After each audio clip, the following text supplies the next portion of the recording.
Hey everybody, Quantum back here again with another deck profile. This time we're going to be taking a look at Sapphire Ruby, one of the strongest decks in the format without a doubt. And we have a new background in the Rapunzel playmat that we can kind of finally use for some, change of scenery.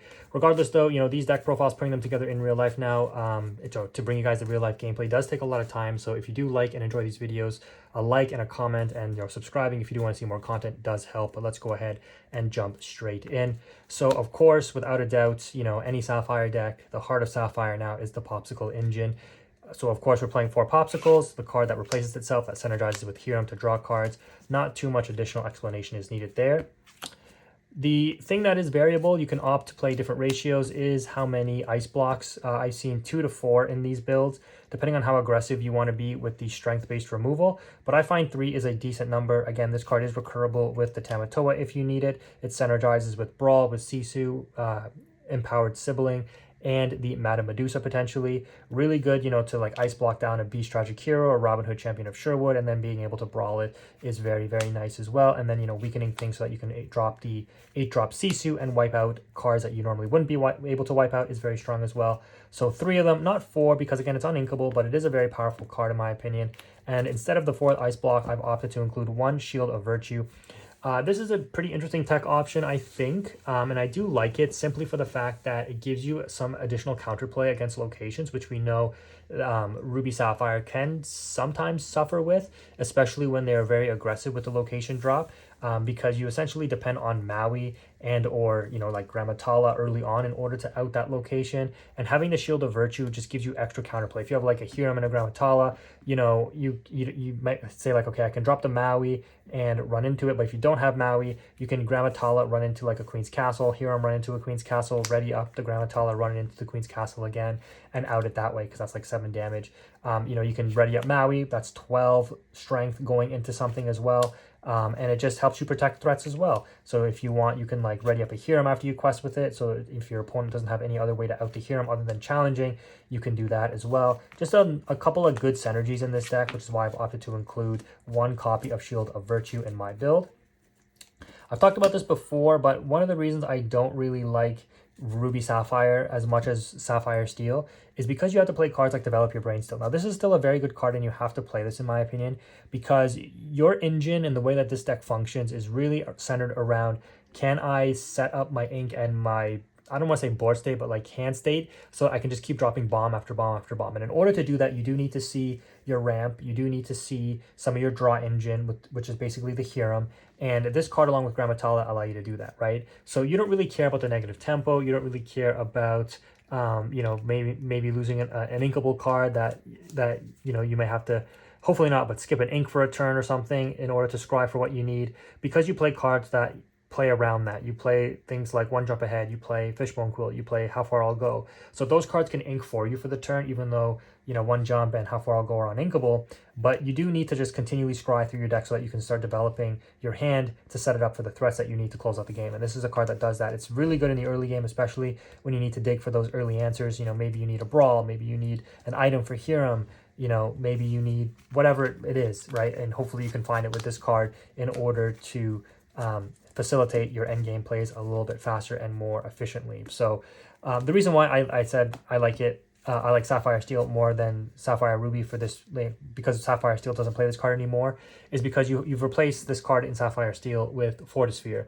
Fortisphere is obviously just, in my opinion, better because it's an item that draws a card. So while you're not scrying for 2, you at least still draw a card, and it's an item, which means it's able to be brought back by Tamatoa. It's an item for Hiram to banish and draw cards, and just increases your consistency for being able to see more of those 1-drop items, where you don't have to really rely on something like a Popsicle or an Ice Block like you do in this deck. Because Ice Block, while it is good, it doesn't replace itself like Fortisphere does, right? So there's a slight advantage, in my opinion, on Sapphire Steel in the earlier parts of the game because of that. But as we know, this deck doesn't really care about the early game. It's all about end game. And one of the things that you have to play in order to facilitate that faster acceleration to the end game is 4 1 Jump Ahead. This is your only 2-cost card. Usually on the mulligan, you aggressively try to find this because it is very important to hit. If you do hit this, it doesn't matter if you're on the draw or on the play usually, but this card will help you regain tempo because it offsets the ink advantage that the opponent has from going first. Yes, you don't develop a board, but you don't really care about the early game as much as you did before, because even against aggro decks, you have a lot of counterplay against them now, which we'll discuss. But hitting this card is super important. So again, scrying for it, aggressively mulliganing for it is very good. If you don't end up hitting a 1 jump ahead, hopefully you can hit our next item that we're going to take a look at in Fishbone Quill. This is definitely not as critical to hit anymore as it was in previous sets, but this card is still played in the deck. Usually you'll just ink this, but ramping with 1 jump ahead and how far I'll go, in my opinion, is a little bit more important than playing a Fishbone Quill early on and then starting inking from your hand. Because this deck doesn't have an aggressive draw engine or draw engines like Sapphire Steel has, this card is less important in Sapphire Ruby than it is in Sapphire Steel, in my opinion. You will eventually establish one of these, and it is good because, you know, especially if your hand is a little bit higher on the uninkable count, you know, having this in at 3 or a little bit later to ink your uninkables if you can't ink for turn is also very beneficial. But that's kind of how you use this now, is more of a utility card, less as a ramping card, but obviously it can still function as ramp, especially if you don't hit your 1 jump ahead. So keep that in mind as you play it.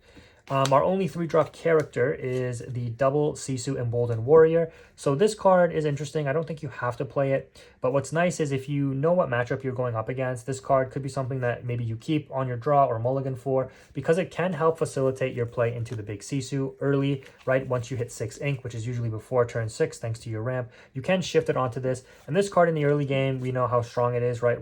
Ruby Amethyst plays 4 copies of it. It is a 4 toughness body that quests for 2. That's usually going to be 4 or 5 strength, and it's very hard to out in the early game. And again, it does represent that threat to shift early on as well. So good early game pressure, good thing to offset like the Flynn Riders that the opponent might put down, the frenemy on the Ruby side. And yeah, just good ways to slow down aggro as well.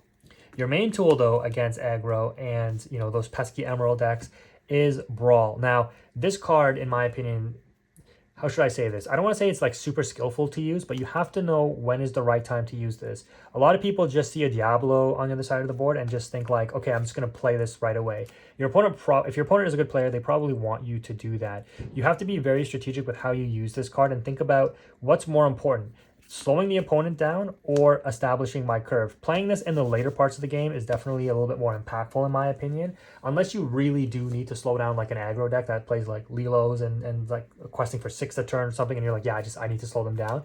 But you know, a Diablo dropping and getting an extra draw or something is probably not too impactful compared to, let's say, if you ramp with the 1 jump, dropping a Hiram on turn 3 instead of brawling on turn 3, right? Because you got that extra ink from 1 jump before the Diablo is exerted and will draw as well off of your Hiram. So I will say, be very mindful of how you want to use this card and make sure you think through your lines. It's not necessarily a misplay to brawl a Diablo, right? Again, depending on what the opponent is on and depending on what's in your hand, what's on your board.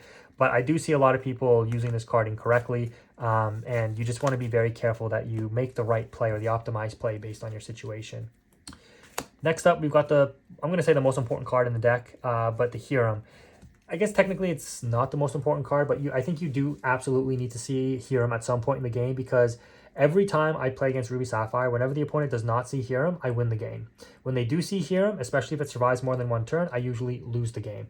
Maybe not if they've only played 1 and then I out it right away, I can still come back and win. But if they are able to like quest with this multiple times, or even just draw 4, like play it and quest once and then it's outed, they usually end up, you know, from that draw 4 are able to dig further into their deck and find another one. And if Ruby Sapphire keeps their hand nice and flush, like, you're not winning that game, right? That's why this deck has such a positive matchup into Steel that play whole new worlds. Once you give them the gas, like, there's nothing that beats the Ruby top end in this game, right? Ruby is the best top end in the entire game. So at some point you definitely need to see Hiram, and that's why you play things like the Develop Your Brains, and you know, you mulligan aggressively potentially for 1 of these, and you play 4 of the Grammatalas.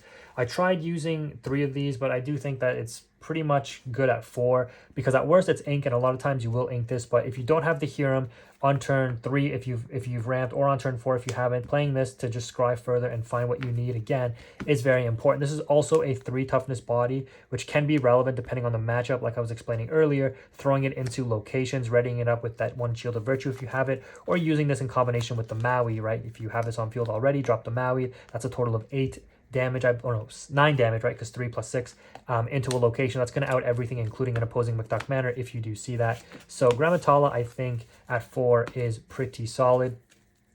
Next up, I for some reason don't have how far all goes right now, but I do have 2 coming in, so this will be replaced with a foil one. But yeah, I think the whole deck is foil so far. So anyways, yeah, 3 how far all goes. I've seen people play 4, and while this card is good, I for some reason, again, this is why I'm maybe not a Ruby Sapphire player at heart, but I do really like this deck for some reason. This card just seems very bricky. When you sing with, like, if you can sing this, it feels good. But usually it just feels like if you have to hard cast it, it's a loss of tempo, but you do ramp and you do get a card to hand, right? So it is a very powerful effect, but ideally you want to sing it with Grammatala or a Maui if the Maui has nothing to challenge, or potentially a Madame Medusa once it drops. So you want to sing it with something that's low impact, like you don't care about one lore, you'd rather get the advantage off the draw and the scry. But you definitely don't want to sing it with like a Hiram unless you have no item. But if you sing it with Hiram, it feels kind of bad. So, 3 copies I think is good. 4, in my opinion, you risk bricking on these, drawing them when you don't want to, and you're going to be forced to hard cast it. Again, this card is basically a card that allows you to continue your advantage. It's not a card that you want to have to be forced to cast, because again, I've been in situations where I've seen people use their turn 4 and cast this, and I'm just like, that feels great for me. Yes, you do ramp, and maybe you will get to your end goal and slow me down, but that's just an extra turn that I get basically because you've had to hard cast this if you're not able to sing it. So similar to like how with the whole new world, you always want to make sure you sing that card. With this, I think it's almost the same. Again, in the earlier parts of the game. In the later part of the game, when you're on like 10, 12, 15 ink, it may not matter as much to hard cast this, but in the early parts of the game, when you need to basically mitigate your opponent's strategy, singing the how far I'll go, I think, is super critical. In the 5-drop slot, of course, we're playing the 4 Mauis. Not too much to explain here, but the faster you get to this, hopefully by turn 4, or not really earlier, but yeah, by turn 4, hopefully you're able to drop it and slow down whatever the opponent might have in order to clean up the board state a little bit, because you do need, again, those mitigation strategies. So 4 Maui is still critical. 3 Madame Medusa. This card, I regret not getting the 4th foil one when it was still like $7, but it's fine. This is one of the best cards in the game for sure. I mean, the ability to take out anything with 3 or less strength. We've already talked about kind of the synergy with like the ice blocks as well, lowering things down in order for you to make them susceptible to things like Brawl and Madame Medusa. It's why this deck synergizes so well, and part of the reason why, in my opinion, it's so strong in this format as well. You just have a lot of potential lines of play to deal with the opponent's board, and you still have that super strong top end game, which we're about to get to in just a second. So 3 Madame Medusas, not 4. I think 3 is totally fine. And then next we move to the Be Prepared's. I did think about running 4, but I opted to cut 1 for the Shield of Virtue, because again, Be Prepared, similar to how you were playing this card in Rise of the Floodborn format in like the Ruby Amethyst mirror, I think this card is still very, very important, especially in particular matchups, to board wipe, and basically just once you wipe the board, you win the game. But it being a song, it being uninkable, it costing 7, does slow you down a little bit. You want to hopefully draw into this or scry into this when you actually want to play it, not have it sitting in your hand where you're going to be essentially forced to ink it with Fishbone Quill in order to continue your ramp. Seeing this at certain parts in the game and or resetting the board state with a card like this is a game-winning play though. As you know, this card remains very powerful. You saw people at the start of the format running like 1 or 2 of this, thinking that would be enough now, trying to play around the Ursula Deceiver, but most people have gone back to 3 or 4. Even in Ruby Amethyst, you're seeing it be back at 4, because that's how impactful this card is. It's literally a game-winning card for you in Ruby decks now, especially Ruby Amethyst. But in Ruby Sapphire, I do think that it is good to run 3. Rounding out our 7 curve, we got double lucky dimes, and actually I gotta get back to somebody on the Discord messaged me about getting me a foil lucky dime. I do apologize, it was very busy. It's Canada Day weekend and just so much going on, but I do need a second foil dime. I can't find one to buy anywhere, but yeah, he was gonna trade me one. So anyways, little aside there, the double lucky dime is pretty standard here. It's heartbreaking when you see this too early and you're forced to ink it with like a Fishbone Quill, or I guess you can technically discard it if you're in the discard matchup, right, and get it back with Tamatoa later. But usually you want to see this and in the mid to late game. In the Sapphire mirrors, this card is definitely the card you want to aggressively play for early, because whoever puts this down first usually will win the game. Even against Sapphire Steel, if they play Beast hard-headed to out this, or Benja's maybe even, you just get it back with Tamatoa. It slows you down a little bit, but it's usually not going to be enough for them to win the game unless they're already kind of pushing for that 20 lore already.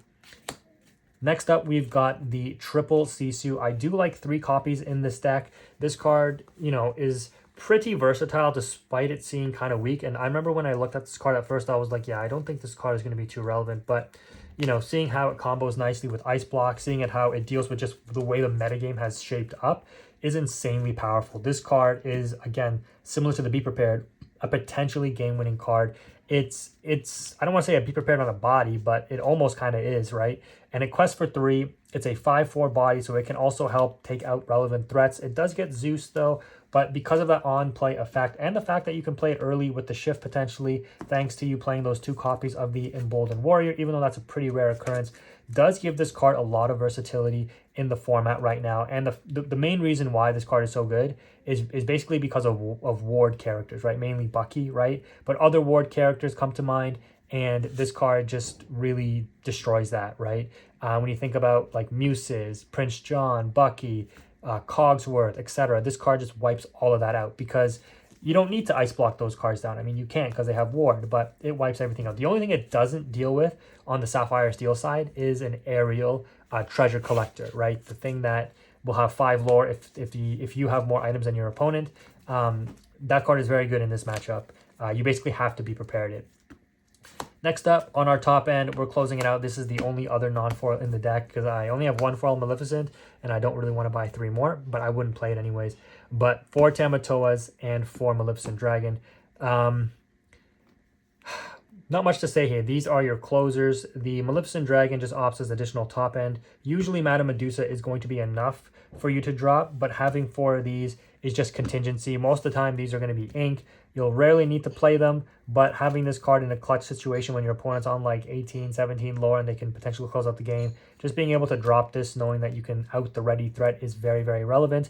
And then Tamatoa, not much to say here. It's your ultimate closer for this deck, which is absolutely insane to say considering now you have like a 3 questing Be Prepared on legs. Well, for 2 strength and less characters, but it's absolutely crazy. So that's going to go ahead and round out the deck. Let me know what you think of the deck profile. I think I'm on a little bit fewer uninkables than my competitors running this deck. So we got 3, 5, 8, 11, and then 14, and I think just the 3 1-jumps are the last one. So 18 uninkables. Oh, no, of course, the ice blocks. 18, 21 uninkables, so never mind. Usually you see 20 to 24 uninkables in this deck. So we are on 21 uninkables, and it is a straight 60 card, so that means we are on 39 inkable cards. But yeah, let me know what you think in the comment section below. If you made it this far, thank you again for watching. Quantum is out.